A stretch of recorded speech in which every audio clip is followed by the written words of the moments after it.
Yo. You guys, listen, I know, I'm sorry. I took long. I know, I'm sorry. I'm sorry, okay? I'm sorry. It wasn't my choice.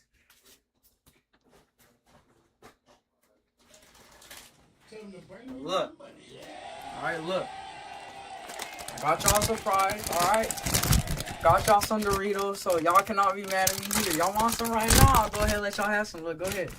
Reach up in there. Get as much as y'all want, bro. As much as y'all want. Go ahead. Boom. Y'all deserve it. Y'all deserve it. All of y'all. Boom. I also got another thing for you guys. Fresh water bottle. Yup. You know, I gotta come in clutch. Gotta help my supporters and my viewers, man.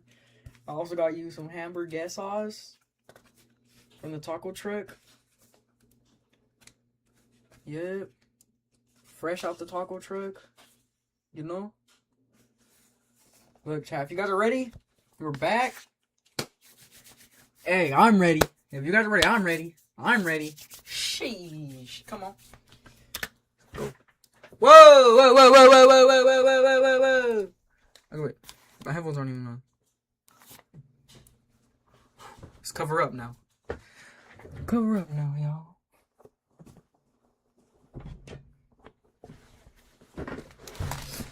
Woo!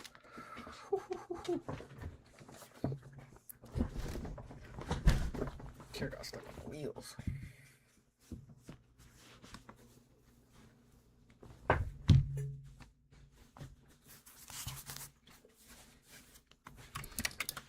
And this is called the safe room because anything we talk about is always safe and you're not in any trouble. I'm just here to listen to you and talk to you. Okay. Miwa explains to Evan that everything is being recorded and that he is not in trouble, but rather just there to help him out. She spends 15 minutes talking about movies and more of Evan's interests to help him get more comfortable before discussing the day of Dason's murder. And Evan, who do you live with? My mom. Your mom? And Tristan. Mm-hmm. Anyone else? I live with TJ. Mm-hmm.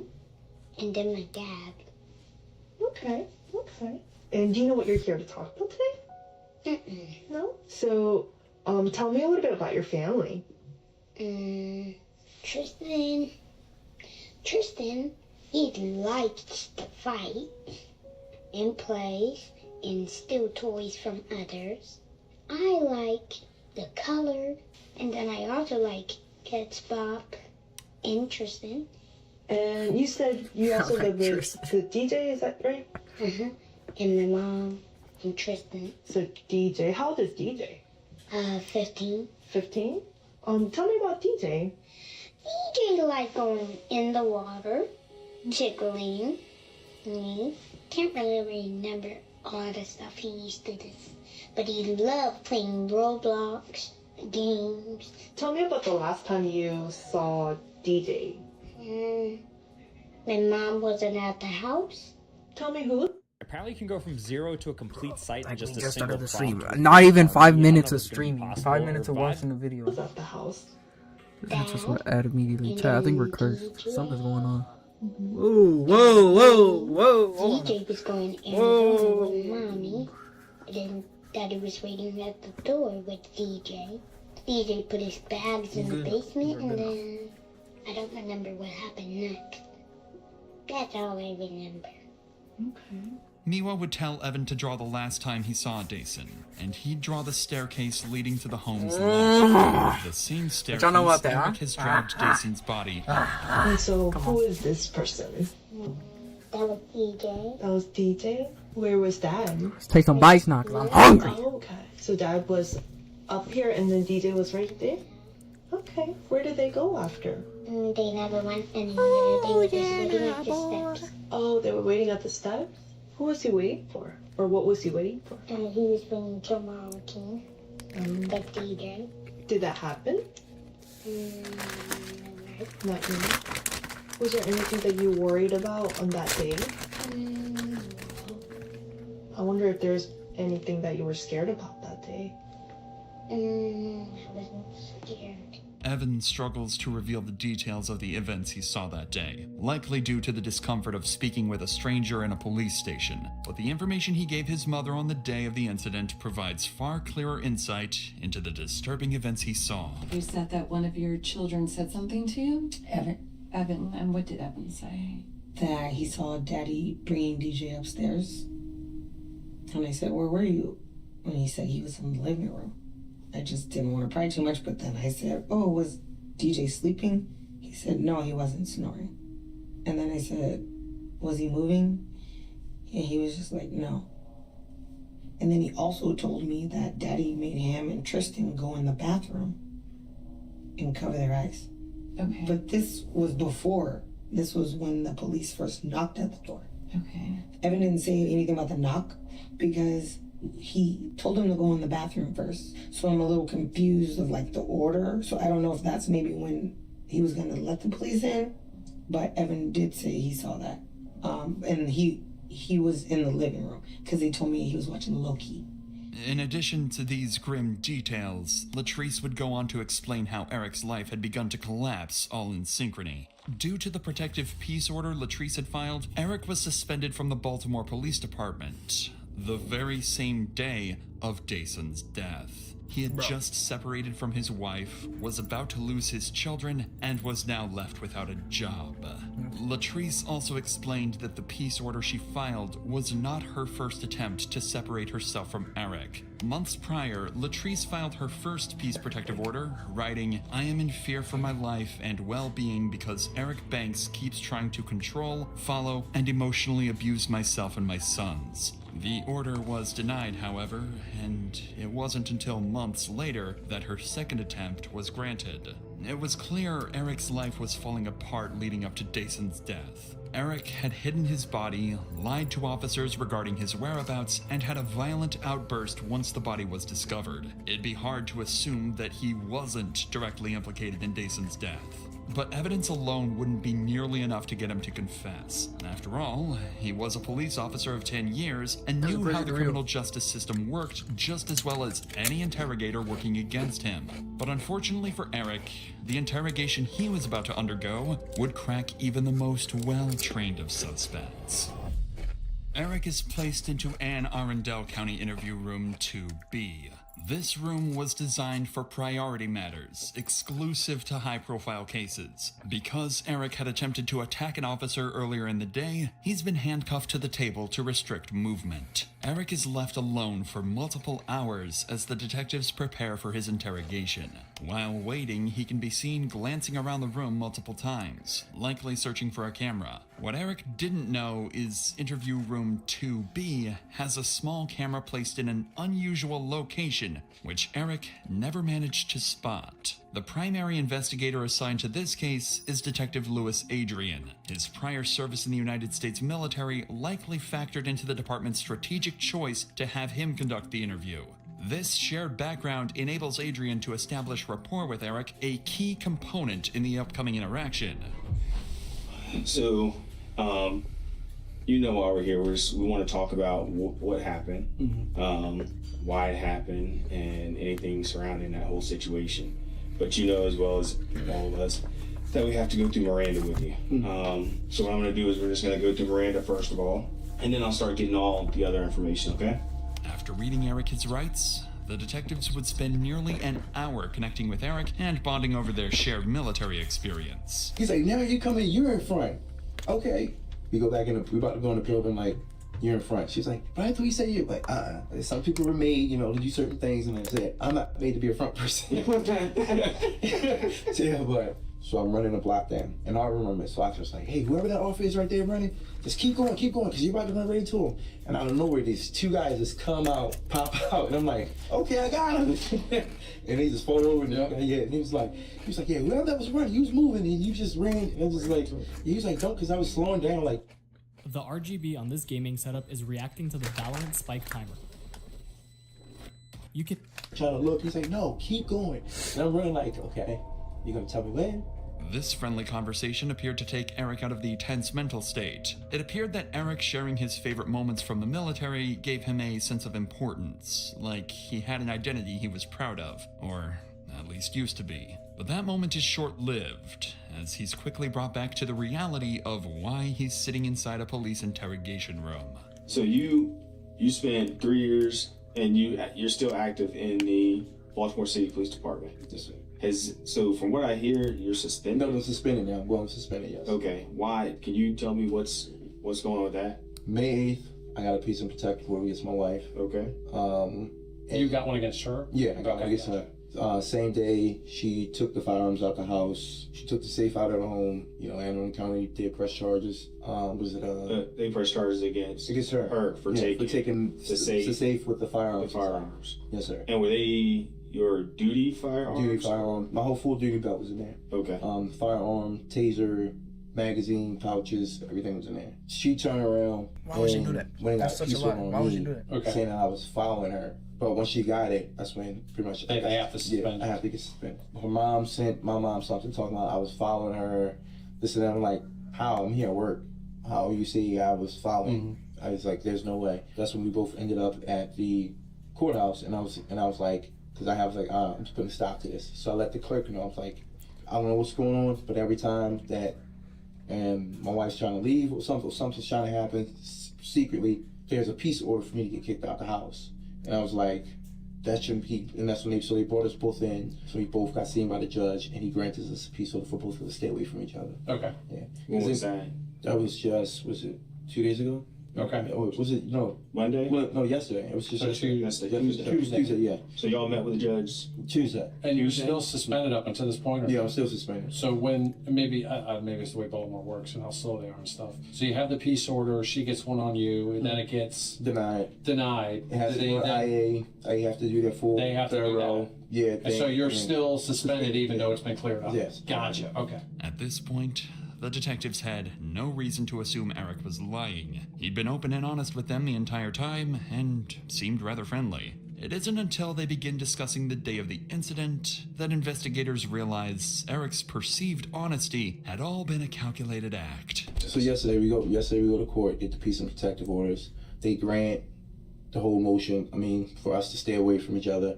The 2 youngest boys supposed to stay with me. The oldest, he's going to Arizona with his mother. And she tells the judge, that's what you want to do, blah, something. So right after that, call him. I was like, hey, start packing your bags. You're going to be going with your mom. He's like, what? Why? I'm like, your mom said you wanted this. You're supposed to do, I guess, I don't know. I didn't have that conversation. Previously to that, me and him had literally just sat down on the table. That conversation. Because I could tell that my son was depressed and he was going through and that's really what our trip on the first was just to try to get him away, get him out. We sat down at the table and I'm like, what's going on with you? How are you feeling about this? Where are you at with this? And he's like, honestly, I don't know. He's like, I hate it. I don't want to feel like I'm choosing sides. I just want to be left alone with everybody, because then it's like they're calling me, telling me this and this and that, and it's like I gotta keep certain things from you. He's like, I don't want to be a part of this. He's like, I'm tired. So I say, just go and start packing your bags. And he's like, okay. We wait. I get my paperwork. I come home, and on my way home, I just felt like I was done. Like, you know what? Today's gonna be the day I'm gonna do it. Okay. Yeah. I feel like my family's falling apart. I'm suspended from work. Should have done that, bro. Possibly gonna lose my job.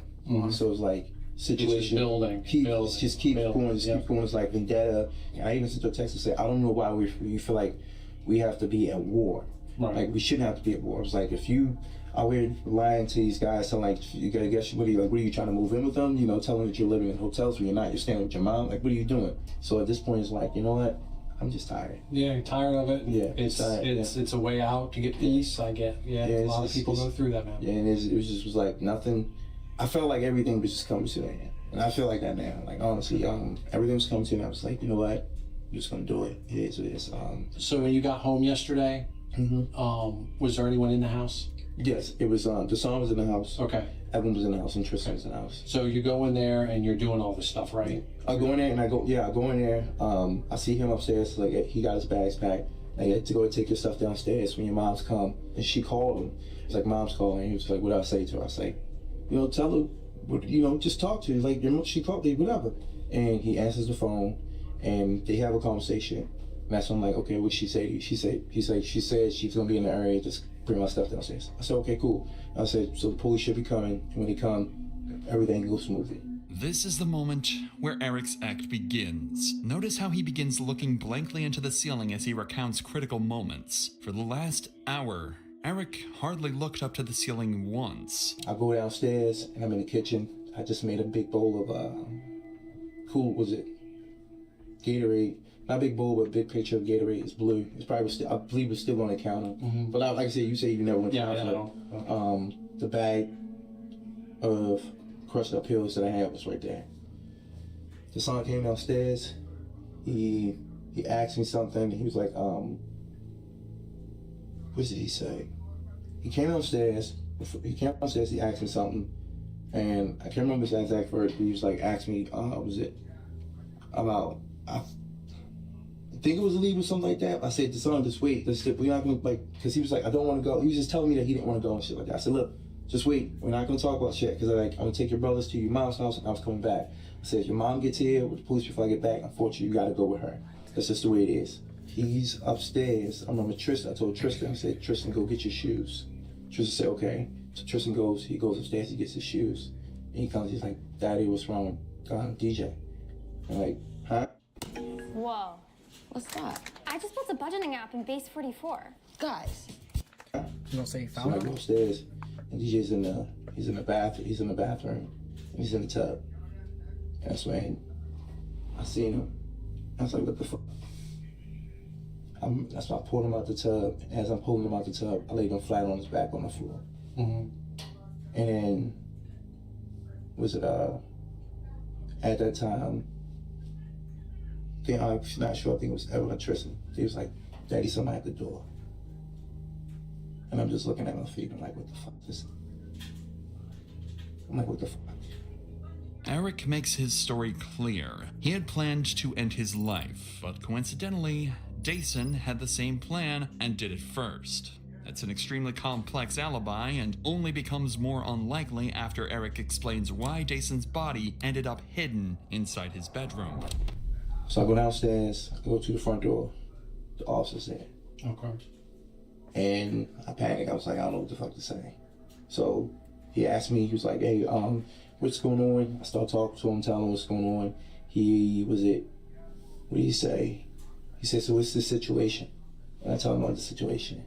And I was like, my wife, she's supposed to be waiting on y'all to come. Y'all supposed to be serving her with a peace of protective order. And whatnot. He's like, yeah, she's supposed to be picking up our son. And he was like, is she here? And at the time, he was upstairs on the floor, in the bathroom. When he said, was she here? My mind, I was like, no. Okay. Yeah. You panicked. Yeah. Because it already looked bad, I already moved him. And I was like, you got him out of the bath. Yeah. And then when I got out of the bathtub, I asked the officer, and there's no body on cameras on, you can see, I asked him, like, can I go in the house, use the bathroom real quick? I remember asking that, and he was like, no, just wait, okay. And then the other officer showed up. And then when he showed up, he's asking, he was like, so, is the son here? Still the same thing, no. I should have said yes. Yeah, I knew in a perfect world. I knew my state of mind. My state of mind was to kill Eric. Okay. Now let me ask you this: is that why? Because I did watch some of the footage when they went to loosen your handcuffs.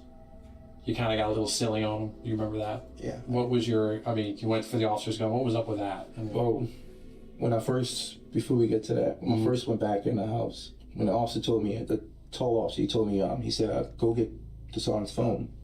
I ran upstairs, his phone was in the bathroom on the counter. Okay. So I run upstairs, and I get the phone. Because back up, before I did that, I asked him, I said, can I go upstairs? Can I go in and use the bathroom? So I initially wanted to shut the door. He said, no, just wait. And then the other officer, he was like, well, go on, I need you to go grab the son's phone. I ran up, grab it, and I shut the bathroom door. I'm still nervous. Which bathroom was it? Was it the one in the master or the small one? No, the small one. The small one in the hallway. And I'm still shaking around. And then when I come back downstairs, I go out the door, I give him the phone, I'm still shaking in my hand, and everything's in my head saying, Eric, just say what you saw. But then, in my other part of me, I'm like, my son just did this. Right. Objectively, Eric's story hits all the points. He has an excuse for almost every suspicious detail, even finding a way to explain why blood was found all over his house. The issue is that these details are simply too coincidental to ever sound believable. And even Eric knows this. I don't know why. I just was like, I gotta move him. Picked him up, did the fireman carry, took him out of the bathroom, into the master bedroom, up the stairs. And I was like, because I know they're gonna want to come back in the house and search it. I was like, I'm gonna be cool, I'm fine with that. I was gonna let them search it.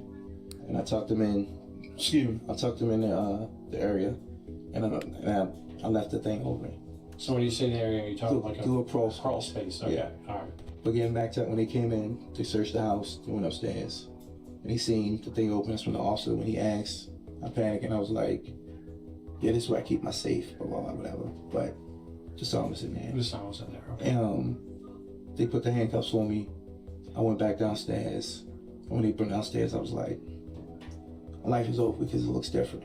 It's no matter what I say from this point, it looks like I'm a liar. It looks like I lied because I already lied twice. You asked me what the saw in the house, I said no. You asked me did I know where he went, I said no, I think he ran out the back door or something. And so it always looked bad because I'm already told you a lie. Even though in my head it's like, you probably should just said the truth. You probably honestly should have left him where he was at. Call police or down fire or whatever. Yeah, call the police. Well, that's the world. But sometimes But I was already in. I was already in the mindset of Eric's gonna die today.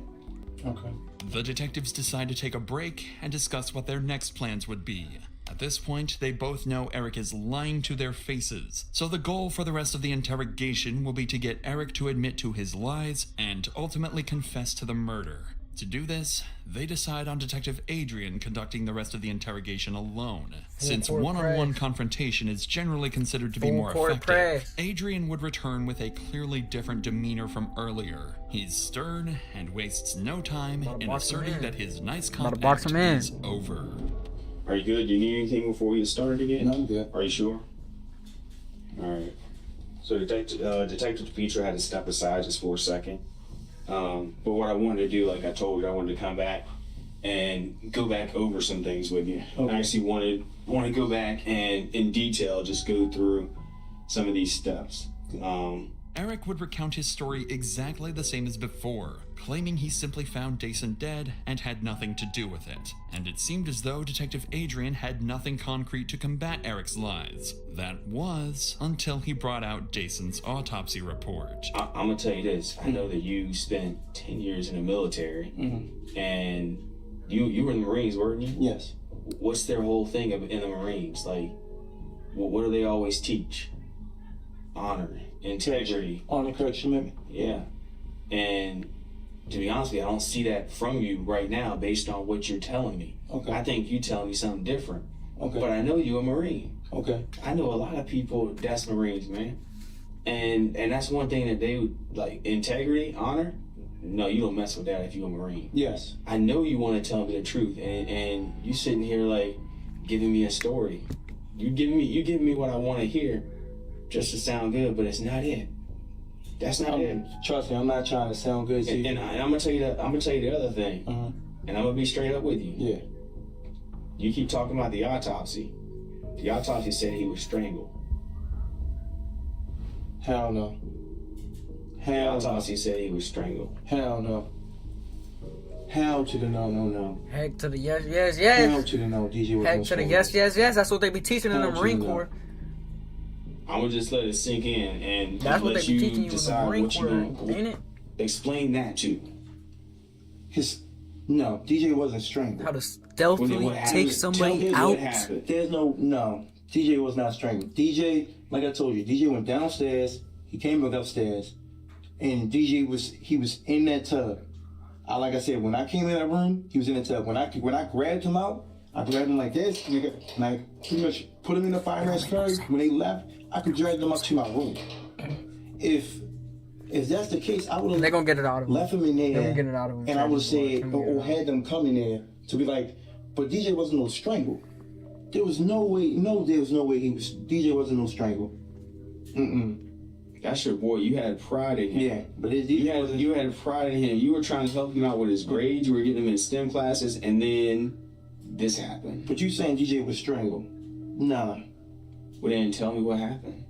This didn't happen. I'm gonna tell you that right now. This didn't happen. You saying he wasn't in the club? So no, I'm not saying that. I'm not saying that.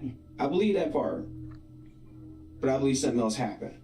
Note Eric's lack of emotion when hearing this information. No tears are shed, but rather an array of defensive rage. This, alongside the other countless red flags Eric is portraying, is a telltale sign for detectives that a suspect is lying. You need to tell me the whole story.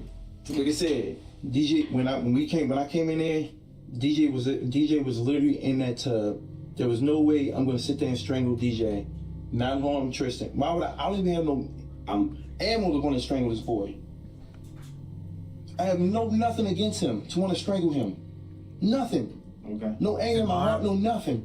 Because then, like I said, if I was gonna do that, why would I leave my other two boys? If I was gonna do that, I would have took all of us out. DJ was not no strangle. So then what happened? Tell me. Yo, chat, bro. Wait a minute. Let's get this story. We start from scratch. Tell me the story. DJ was not no strangle. Well, then tell me what happened. You're not telling me the truth. Tell me what happened. Bro, I'm right here standing right now. I'm giving you a chance right now. You asked me to tell you that I strangled myself. No, I didn't.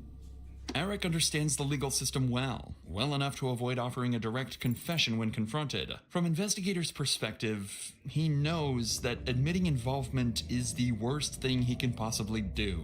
Well, besides not asking for an attorney. Regardless, it's going to take more than just a Low-key, I heated haven't heard him ask for a confrontation lawyer. to None make of that Eric at all. crack. So Detective Adrian resorts to a completely different approach. Empathy. I'm gonna tell you right now, the way this is gonna be something you're gonna have to live with for the rest of your life. Yes, sir. This is something you are gonna have to think about every night before you close your eyes. And when you close your eyes, you're gonna think about what you did to him. That's what you're gonna think about.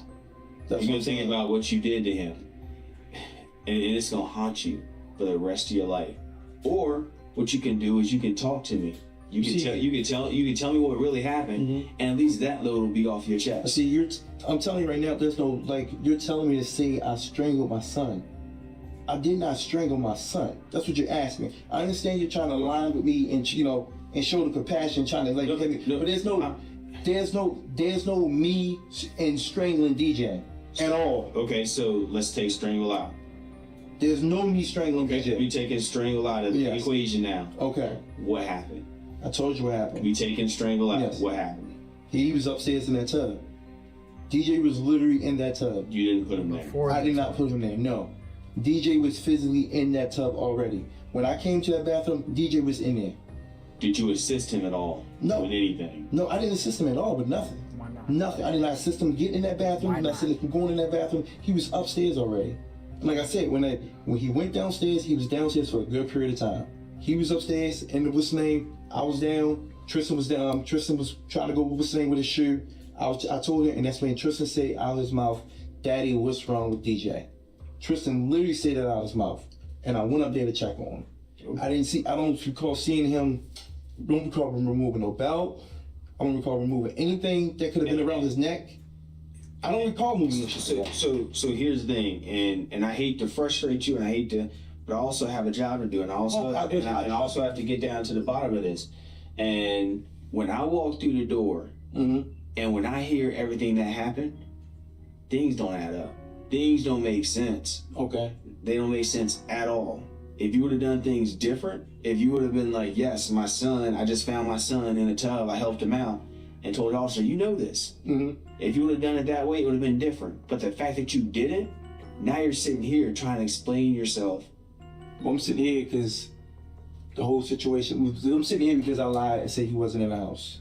I'm sitting here because I didn't tell the officer, like you said, straightforward what was going on. That's two lines right there. How, like you said earlier, how are we supposed to believe you now? Yeah, like I said. So you telling me how am I supposed to strangle? How did I not assist him in getting in the tub and, I don't know, possibly drowning him? I don't know. No. I don't know. But even if I drown, but here's the thing. All I know is that you keep lying. Even if I drowned you him? lied initially twice. How do I know you're not lying right now? Because like I told you straightforward. I say, and that's told me straightforward, but but that's you why got no twice. bro. Because that's why I said in the beginning, I said straightforward. There's nothing I can say. I say I already know y'all done y'all homework, lay it all out on the table. I said because there's nothing I can say. Just because I already lied twice. I said he wasn't at home. I identified that. I messed that up because then I see my son is dead. Okay. All right. Do you I'm gonna leave you alone for a little bit to think about things. But do you want anything else to drink or anything to eat? I'm good with the water and the chips. Okay. Give me just a second, man. Okay. All right. You need anything else? No, sir. All right. As the detective leaves, Eric scans the room thoroughly and finally notices the camera hidden inside room 2B. Moments after making eye contact with the camera, he lets out one last desperate act.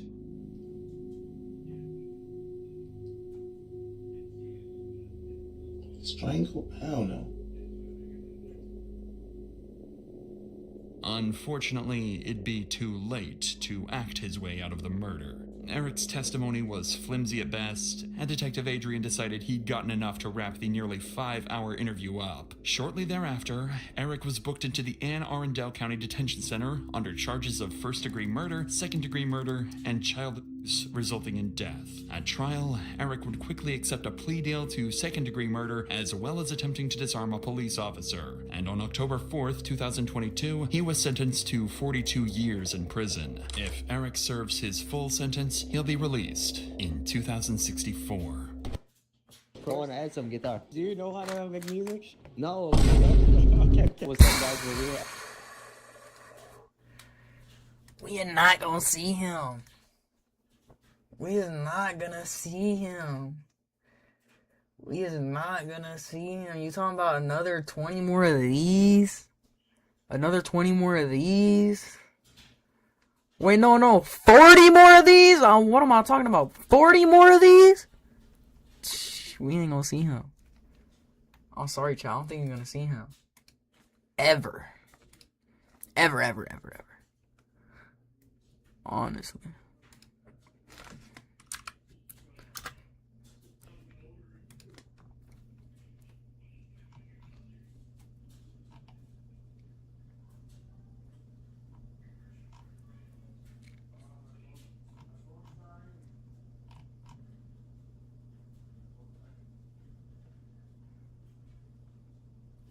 Teen killer forced to tell mommy about his crimes.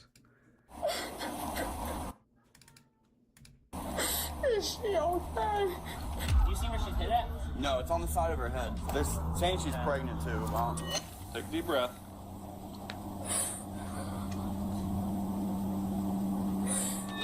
This woman was just informed that her daughter, Tiara Harris, was shot in a gang-related incident and is in critical condition.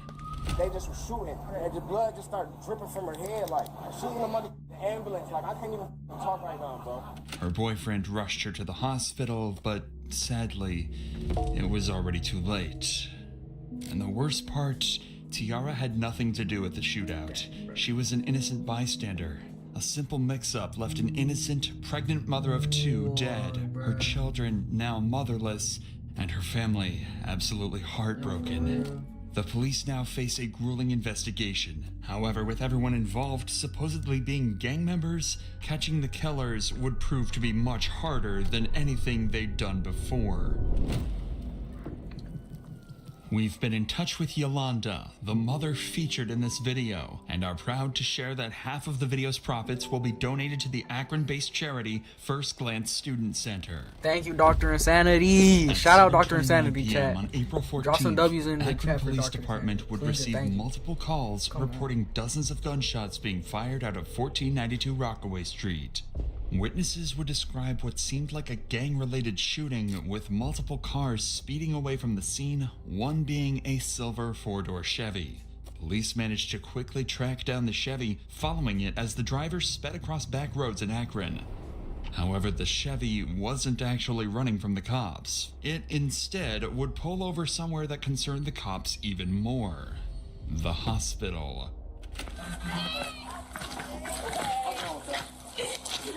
There's someone in the car still. Hey, hold up.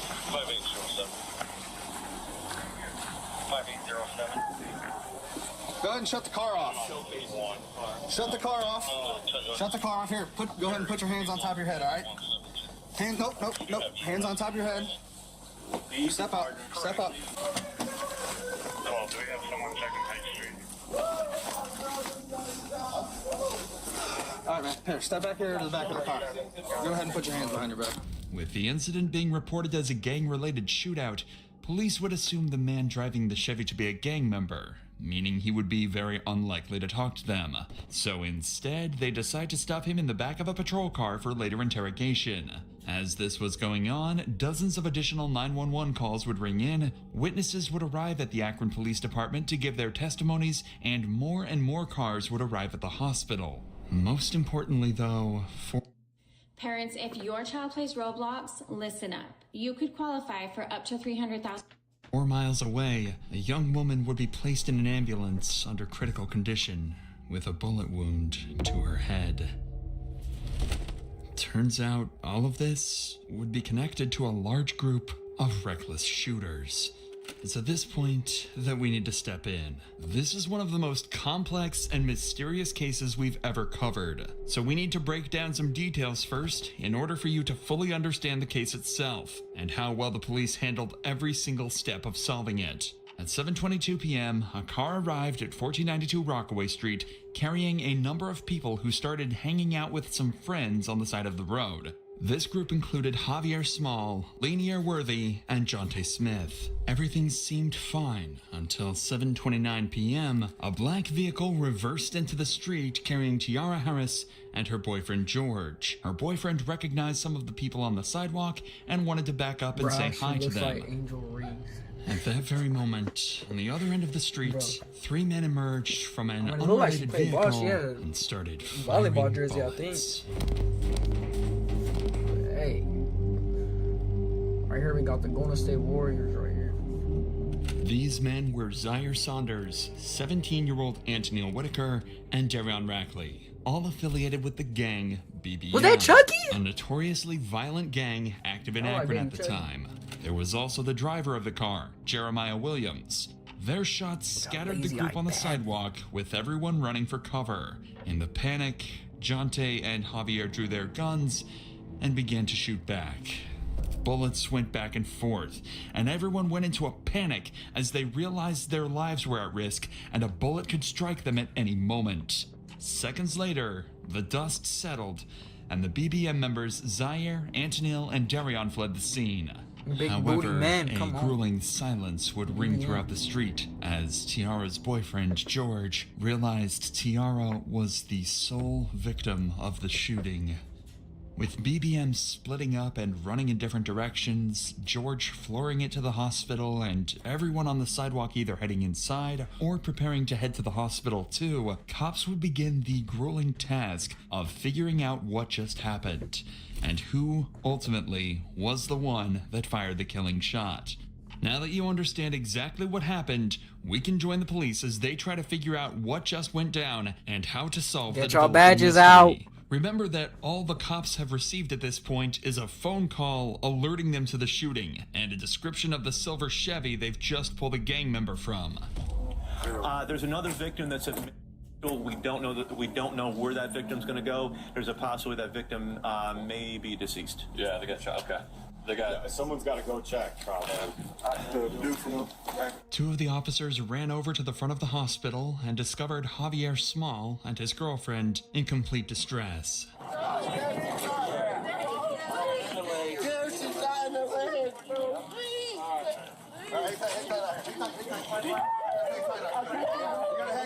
He can't go with you in that room because she got to get checked out. Hang tight. Let's go back up. As it turns out, another girl was also hit in the shooting. Is that a girl? That being this man's girlfriend. Oh. Luckily, she was only shot in the leg. this He was was a girl. still Don't hear that. extremely distraught and horrified about the whole incident. Bro, I'm on house arrest. I gotta go. Open the door. Come on, bro. I gotta go to the house with my girl, bro. He's on house arrest. He ain't home. He just got in a shooting. His girl just got hit. He's around guns, bro. It's bad. It's all bad. Oh my god. You're cooked. I don't know, bro. I just, little girl just got shot, bro. Yeah, what his friends thinking. Damn, bro, you really crying right now? Despite how distraught this guy is, he was a passenger in the Chevy, which they just found multiple firearms inside of. So police promptly arrested him. Hey, Palpy, we'll take him over here. Across town, however, there's someone in a much worse position. Tiara Harris, the passenger in the black car. Open that up. John Moran, if he left the NBA, bro, it's gonna be John Moran when the season's over, bro. Saying she's pregnant too. Who knows? He's probably on that stuff right How now. pregnant is she? How far along? 2. Okay. What has John Moran been up to? I haven't heard anything about him. Oh, yeah. Okay. Thank you. Yeah. 44, is there anything firearm? I think the ballpark is done. Am I allowed to ride in the car with her though to the hospital? Not right now. I'm sorry, man. Bro, Yanni just got shot. I mean, T just got shot. Bro, just in the car, just driving down the street in Kenworth, driving from over there, and they just was shooting. None of the glass broke, but she wasn't like moving or talking. So I just brought her, and the blood just started dripping from her head. Like, bro, we see in the hospital. She's in the ambulance. Like, I can't even talk right now, bro. Tiara was immediately rushed to the local hospital, and her boyfriend George was brought in for questioning. He wasn't a lead suspect, but police did find it odd that he just happened to arrive at the site of a violent shooting right as it all went down. He would claim to be innocent and actually provide a detailed description of everything that went down that night.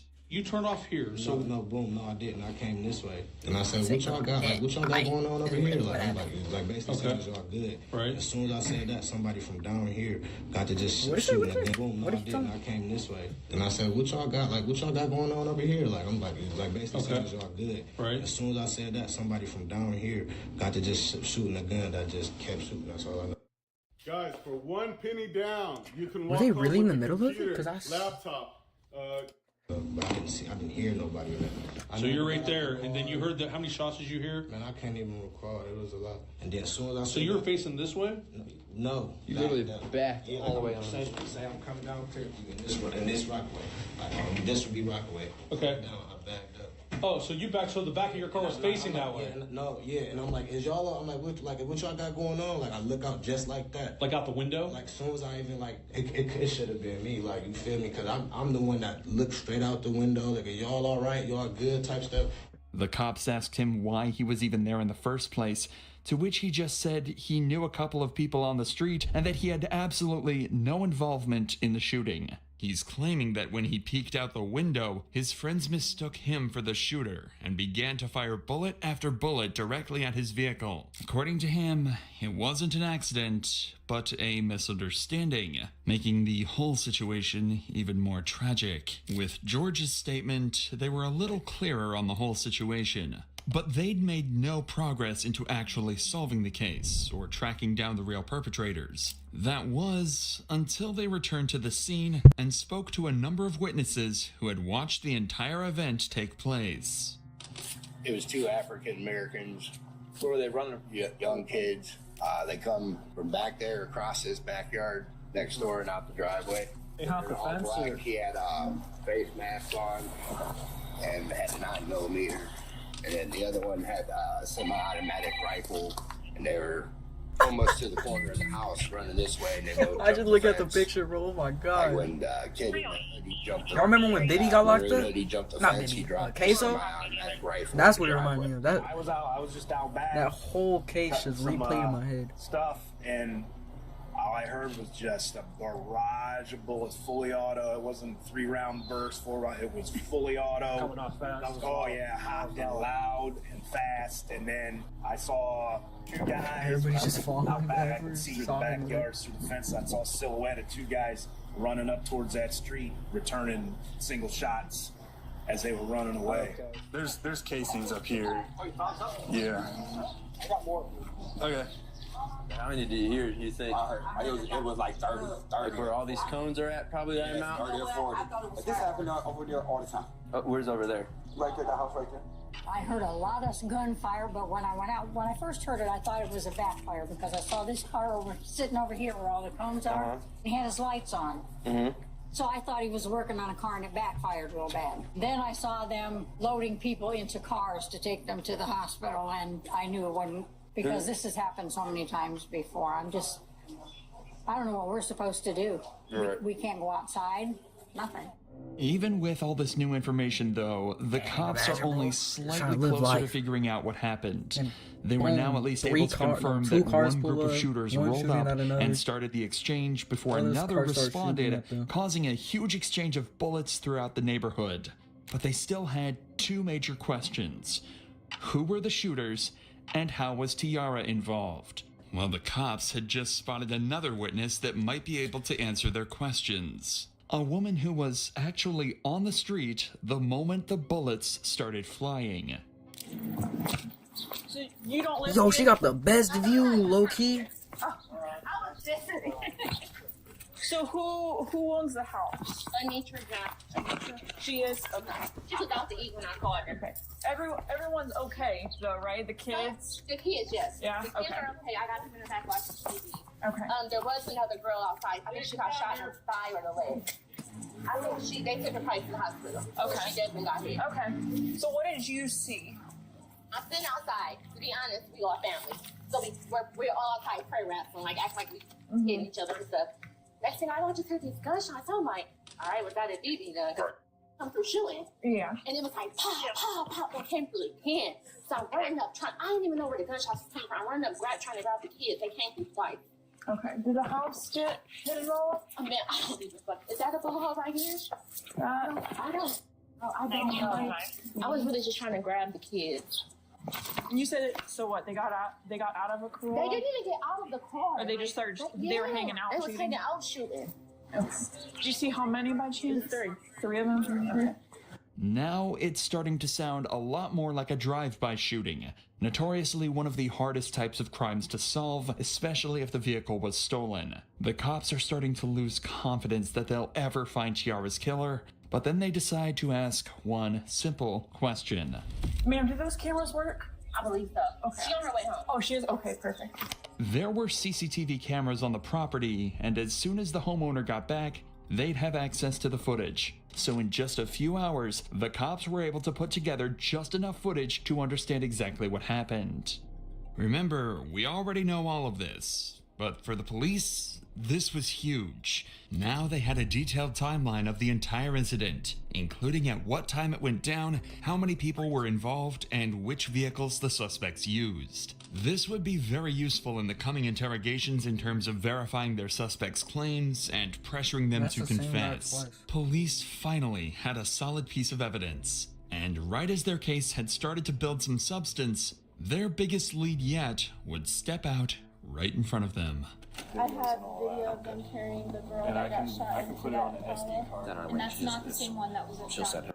Whoa. What's that? I just built a budgeting app for Phase 44. Guys. Her link and then she can just upload it from there. Right after they took off. Not only had they seen the entire thing go down, but as soon as they heard gunshots, they started recording. They managed to get this clear footage of a man getting into the same vehicle spotted at the shooting just minutes earlier.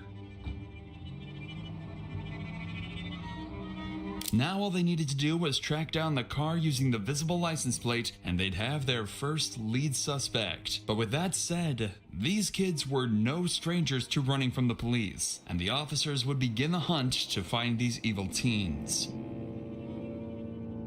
While all of this was going on, police had another, perhaps more nerve-wracking situation to handle. Tiara had passed away, and her family had no idea. There's currently not letting too many people in the hospital. Let's step over here and see where all these cruisers are. My car, okay? I'm Where's right your car here. at? I'm right here because I This didn't one know. or this one? Right here. Sorry, which one? Okay. What's your daughter's name? You're here for your daughter? Tiara Harris. Tiara Harris. We'll say have you stand right here next to the sign. We'll have some go over to talk to you, okay? Take a deep breath. Is she okay? I don't know the names of who they are currently, miss. Just listen to the cop's tone here. He knows just how bad things are looking for Tiara, and he absolutely doesn't want to break that news to her mother yet. especially when he sees just how emotional she's starting to get. Tiara's autopsy showed a single bullet struck her in the head and remains there. While tragic, this information would allow police to identify the exact bullet type and then gun used to shoot Tiara. If they could find the owner of this gun, they would be able to match it to the bullet, and justice could be served for Tiara and her family. Hey, come here! They got a bunch of people showing That's up. my son and my nephew. Okay, well, listen, they can't go in. It's going to be you. Y'all go in the car. Go in the car. They telling us to wait outside. I know. I'm going in. Go in my car. The entire family is in distress, with her mom shaking and doing everything she can to stay strong in front of her kids. It's truly a nightmare situation, and it only got worse from there. At around 8:30 p.m., they were informed that Tiara didn't make it. A bullet to the back of the head had ended her life, sending her family into complete grief and agony. Now, police knew that they absolutely had to catch the people that did this to Tiara, or risk letting down her and her entire family. At this point, police had 6 different suspects on the run, all tied to the shooting, and they would eventually manage to track down and get interrogations with all of them. Their start came in the form of a Facebook post by someone named Jeremiah Williams, described as a member of the BBM gang. Apparently, the post consisted of him bragging about being at the shooting and escaping without getting caught. By using his Facebook profile, they'd find his address and pick him up for interrogation. With Jeremiah also being a supposed gang member, he too would prove to be extremely difficult to break. However, by using expert methods, police would actually get him to break completely, to the point where he actually started to cry. You want some tissue? Yeah, that's true. How's it going, Jeremiah? Pretty good. Sorry for the wait, man. I'm Detective Smith. This is Detective Davis. Nice to meet you. Alright, and so the reason why we have you sitting here talking to us is we need you to think back to April. There's an incident that happened on Rockaway. Remember this? This young lady got shot. Remember hearing about that? Mm-hmm. Okay, so during our investigation, your name's been coming up. But do you know about where you were that day, if you can? Or I was definitely at home. Apparently, Jeremiah also has an alibi, and even gives multiple names over that'll attest he wasn't on Rockaway that night. You're at home. Yeah. Where was that, at Amherst? Amherst. This was right before my mom moved to Louisiana. My best friend, Rob, talked to her sister. The girl that died, her sister, Diane or however you say her name. My best friend Rob was like in the kind of little like dating. Yeah, with her sister. And it was crazy. We got on Facebook and it was all over Facebook. Her sister had got killed and stuff. And my mom was like, "Ain't that the girl that came over here the other day?" And we like, "No, that was her little sister." Has her little sister reached out to you guys or anything? We haven't talked to her in. I don't talk to her at all for real, but. So you were at your house on Amherst? Yeah. Was there anyone with you that day? My mom. What's your mom's name? My mom's name is April. However, the detectives know this to be untrue. They know he was at the scene from the Facebook post he made. They know he did it, so they want to get a confession, or even better, some information that might help put more people in handcuffs. The thing is, they're initially going to find that a lot harder than they'd hope. I have to ask, do you recognize this car? Dude, this was the car that was in that video. That's on Facebook. So you remember it? Yeah. Have you ever been in this car? No. Do you know who drives this car or owns this car? I don't know him by like name, but I know who he is. His name like Pa or something. Pa? That's what they call him. Do you know, can you describe him? Pa, Wyro. That's funny because I don't even really know what he looks like. I mean, every time I've seen him with a ski mask on. Okay. Like I've never seen him outside of a ski mask. Okay. All right. Tell me a little bit about yourself, your past. Like, have you ever been in trouble or anything? Yeah. I'm actually right now. I got probation. So like just a weapons possession charge is all you got? It's like carrying a concealed firearm in a motor vehicle. Gotcha, yeah. Jeremiah is making a conscious attempt to give as little information over as possible while still trying to seem cooperative. He's smart. He doesn't want to completely close himself off, as that'll make him seem guilty, but he also doesn't want to give up any vital information. The cops ask him who was there, where he was sitting in the car, even questions about the guns, but he refuses to speak, and he's starting to seriously frustrate the cops. But all this talk of courts and investigations doesn't seem to be getting them anywhere at all. So instead, they switch gears. They're going to be as direct as possible and give it to him straight. That's their last hope at getting him to crack. What do your friends call you? Do you have a nickname or anything? Jay. We're just getting to know you, man. Right. Obviously, you can see that you're not a bad person. Just the vibes I'm getting. Yeah, for sure. But you're in here talking to us for a reason. And it comes back down to this incident. You being honest with us is what we'll be able to work with you. We know that you were there. And we also got your DNA in this car. If I'd been in that car, I would tell you guys I've been in that car. I don't have no reason to lie or no reason to put myself in any trouble. Your role in it is the driver, because we know you're the driver. Really what we're looking for is why. You're already being charged with the incident. You explaining your actions and what really went down is just going to help with your role in this.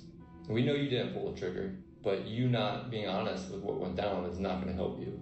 It's going to, the prosecutor and the judge and jury are going to look at someone who's not remorseful. Drove over there and they started shooting. So they told you to drive over to Rockaway? Yeah. Who was sitting where in the car? In the front, and Zebo sitting behind me, and then Pa sitting on the door. It worked. The cops actually got a name.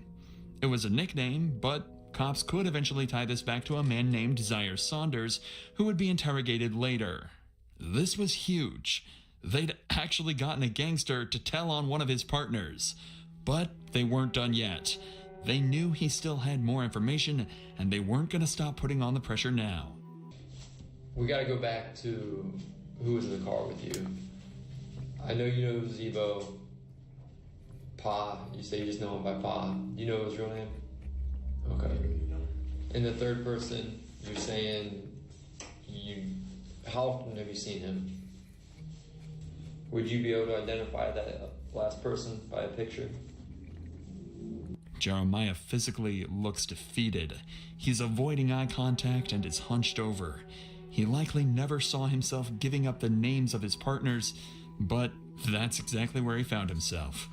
The cops, however, are over the moon, even managing to get descriptions of the people he doesn't know the names of. They ask a few more questions before leaving him alone for a minute to prepare their next move. However, on their return, they didn't expect to see Jeremiah, a once tough and unbreakable gang member, to cry because of what he'd done. Would you say his first name was what? Darian. Is this him? Do you want some tissue, man? I need a verbal yes or no if that's him. Yeah. His own boy. He just took it down his own boy. For what? For nothing. For nothing.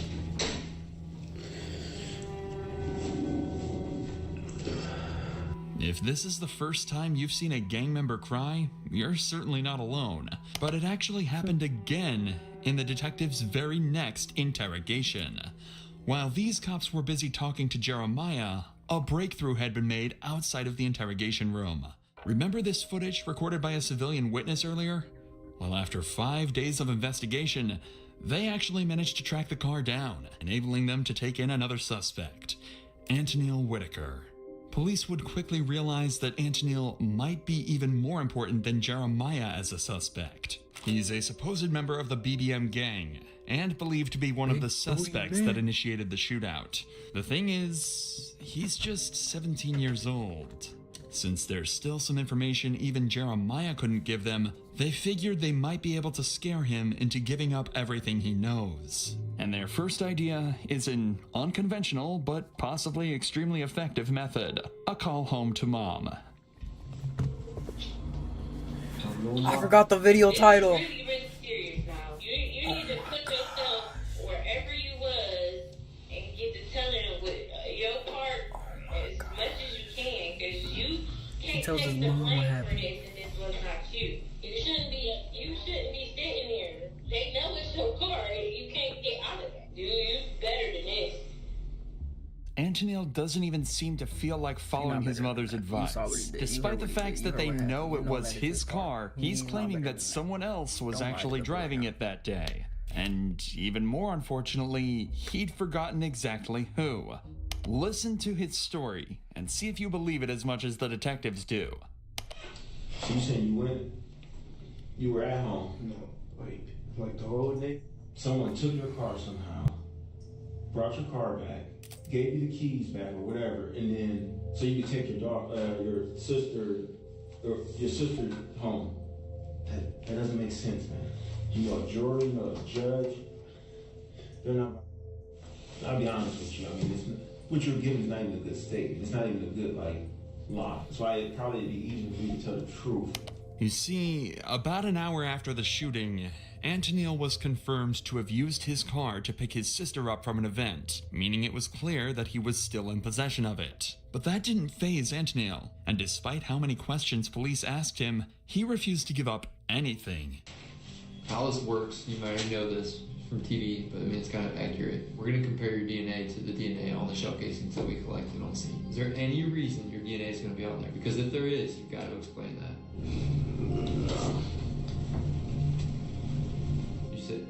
You said no, or I don't know. Who got in the car with you at all? If you're saying your DNA is not going to be on those shell casings, right? And you're saying you weren't driving, who did you let drive your car? Believe me. I don't understand. But right now it looks like it's on you. They're trying to force a confession out of him by telling him that if he'd been in physical contact with any of the evidence tied to the murder, they would find out and he would get sentenced. And they're not lying either. When you touch anything at all, you leave behind skin cells, sweat, small hairs, or even oils that can quickly be traced back to you.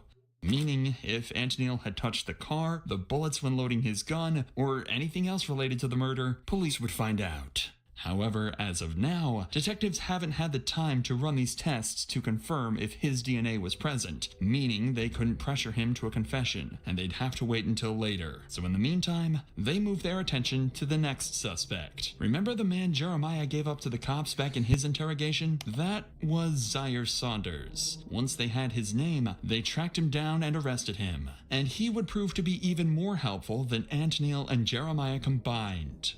Did you know of or hear about that young lady who got killed? Yeah. Did you know her? No. We don't think that she was the one meant to be hurt. And I mean, based on what we're seeing. But unfortunately, she did get obviously hurt. Her family's hurt. Right. You know, when we did that search warrant, we got your phone. Yes. Okay. And we downloaded your phone. And your location is putting you on Rockaway that day. Nope. What happened that day, man? I shot a pistol. You shot a pistol? Yes. This seems like a breakthrough. He's just admitted to being a part of the shooting, and it seems that all the detectives' work has just paid off. But they're not quite there yet. Of the 3 shooters, 2 did indeed use pistols, but one of them was actually yielding the extremely dangerous automatic rifle that can be seen clear as day in this footage here. Instead of jumping this fence after the shooting, the man with the rifle fled directly down Rockaway Street, and that's the direction Zaire's phone shows him running. The good news is, that clears Zaire of being the man that killed Tiara. After all, she was killed with a very specific pistol round. But that does put him directly in the spotlight of being the man with the most dangerous weapon, and one that is directly lying to the cops right now. And they're not about to let him get away with that. Yeah, video of the incident. You're on camera. The way you frame an idea in your mind. Shooting a rifle. Is it a pistol that holds, 2 rifle rounds? Like, I mean, it ain't just. It is big. Does it have a stock on it? Like something kind of modified type thing? No, it didn't have a stock on it. So describe it then. I'm getting all of this. That single piece of information resulted in Zaire actually getting the highest sentence out of anybody involved in the case. Just the use of such a dangerous firearm actually increased his prison time by somewhere between 10 and 15 years. But he still doesn't know that yet. He's still under the guise that if he helps the detectives out, he might get a better deal. So not only did he tell them where to find the rifle he used, he also gave up one of the most vital pieces of information the cops had received in the entire case. The group BBM, I just know they call it BBM, for real, BBM, yeah. Zaire just told the cops the name of the gang that was involved, a huge piece of information that will help them track down every last individual that was part of this attack. Now the detectives have just one more final question that'll hopefully put together the final pieces of the puzzle they're looking for. You've been extremely helpful throughout this whole interview, and you're helping yourself out too. You gotta ask, whose idea was it? I know for sure it wasn't mine. They just around, so we'll just say, yo, it's my dudes. But you got different dudes, and you got different, like, that's how they is. Well, they ain't say it right then and there. They said it on Facebook, like, but they was like, I knew they was talking about me. They just didn't say it directly to me, but I knew they was talking about me. He just gave up the group chat where all of these shootings supposedly were planned. With this, police simply had to cross-reference the names in the group chat with the supposed shooters on the CCTV, and the names that had been mentioned in previous interrogations, giving them enough evidence to sentence all 6 of the shooters. But unfortunately, this wasn't the resolution they'd hoped for. After examining all the weapons confiscated, it would turn out that none of them were a match to the bullet found in Tiara's head, meaning they still couldn't tie any specific person to the actual murder. However, there is one puzzle piece we haven't told you about yet, the one that would solve this entire case. Watching the CCTV footage, it's clear that there is one man that directly shot at Tiara's vehicle. If you follow this man, dressed in all black, back through the CCTV, you can trace him all the way back to the driver's seat of this black truck. A black truck that, until now, the cops were completely unable to identify. But then, they received one final piece of footage from a witness, allowing them to track it back to the owner, 44-year-old mother, Kia Brown. Police realized they had to interview her, knowing that whoever was driving Kia's black truck that day killed Tiara Harris. Hey, how you doing, ma'am? Good. I'm Detective Smith. This is Detective Davis, back in police. Hi. Hey, we wanted to talk to you or whoever is driving, the one that drives this truck, reference that incident that happened up the street. They were being shot at. And we're finally trying to catch up with them. Looked like a couple males. And have you heard about this? I heard about what happened on the corner. This is my truck, but my son was driving. It wasn't Kia, but her son driving the car that night. And after running his name, they'd find out he had ties to a rival gang of BBM. So the detectives had Kia call her son and hand over the phone to the officers. I have some detectives here right now. The day that we were moving in, the incident that happened around the corner, they would like to speak with you. Do you have a moment? Can you go on break? How you doing, man? How you doing? Good. I'm Detective Smith. I'm with Detective Davis with me. Hey, what's your name before we get started, bud? Lanier Worthy. Lanier. All right, Lanier. How you doing, man? So listen, man, I won't keep too much of your time. We were wondering if we could talk with you and your mom maybe in person at some point, and we wanted to talk to you about that incident that happened up the street. We know you're over there, so we were hoping you could help us, actually. You're not in any trouble. We're actually hoping you could help us. Would there be a good day for you to... This weekend, fine? Yeah, Sunday the 8th. Can we do it anytime after 2:30? Okay. Anytime after 2:30? All right, man. We appreciate it. We'll see you at 3:30. Okay. All right, buddy. Bye. And just like that, they had an interview scheduled. And this was the final suspect at the scene that they hadn't yet spoken to. The man suspected to be the driver of the black truck and the man they think shot Tiara. Dad, how you doing? What's up? Appreciate you talking with us. So, I mean, obviously you know why we're here, about that incident that happened up the street. So, we just wanted to know your perspective that happened that day? What'd you see? That type of stuff. You can run us through that day? I was standing in the driveway on my phone. Then heard shots. I got down, ducked. Then when the shots stopped, I heard I ran to the car. When the shots started happening, you ran and got in the driver's seat. And then Teen got in your passenger seat. Right? Okay. That was it. Lanier had just told them he was driving the black truck that day, confirming he was the man in all black that drove the truck and hopped in the Chevy. He was the man that fired the bullets. So they decided to ask him up. Sprout Daddy? I'm Aaron, but here's your daddy. Bamboo HR is your complete HR, payroll, and benefits platform where everything works together in Front. I'm about to ask you something, man. I'm about to ask you from your parents. I'm sorry, but I gotta ask. Did you shoot that day? Yes, sir. Okay.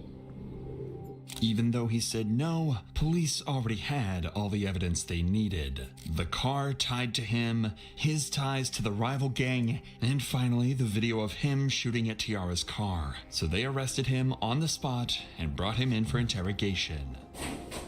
What's up, man? You here? Here you come. Am I able to have a lawyer with me right now? What's that? Can I have a lawyer with me? You do whatever you want, man. I'm not here to... Okay. Are you saying you want your lawyer? You don't want to talk? Yeah. Okay. All right. But in the end, this wouldn't matter, as when they arrested and processed him, they managed to confiscate his gun. And after analyzing the forensics of the bullet inside of Tiara and Lanier's gun, it was a match. Lanier had fired the killing shot. After 5 months of investigation, all the puzzle pieces were finally in place. In total, 7 people were charged in this incident. Zaire Saunders was charged with involuntary manslaughter and 4 counts of felonious assault and was sentenced to 35 to 40 years. Antnil Whitaker and Jeremiah Williams got 20 to 24 years on similar charges, while the 4th assailant in this group, Darion Rackley, got 34 to 40 years. It was confirmed Antnil's DNA was in fact found on various bullet casings on Rockaway Street, despite his claims in the interrogation room. The next 2 to be sentenced were the ones who shot back at Zaire's group after being rolled up on. They were Javier Small and Jonte Smith, who were sentenced to 4 years and 2.5 years respectively. Lastly was Lanier Worthy, Tiara's actual killer. However, as of this video's upload, he's still awaiting sentencing. Tiara and George were not involved in any of the gangs in the shootout and were found completely innocent. At long last, so Tiara sad, bro. and her family Not even the could boyfriend finally was affiliated. be at peace. Like, Half of our profits in this I take it video back for will be saying it was his donated to fault. the I take it back. Akron-based Oh, charity First that's my Glance bad. Student to help That's my prevent bad. incidents like this from happening again. The second half will go towards the making of our next video. so they were for real not even involved in it at all. That's crazy, yo. That's crazy, yo. Oh my gosh. But yeah, chat, I think that's it for tonight. Yeah, that's it for tonight, yo. I'm gonna have to catch y'all next time, okay? I'm pretty tired right now. But thank you guys for watching. I'm sorry I took long. I'm sorry there was 2 parts to the stream. So if you guys ever watch my streams, just be aware there might be 2 parts. But yeah, besides that, I'll catch you guys later. Good night. I love y'all. Hope you guys have a very good night. Thank you guys for tuning in. I really do appreciate that. Everybody. Jonah Hahn. German. Livy. I love God. Goal unclear. Everybody that came in, thank you. I hope you guys have a good night. I'll see you guys next time.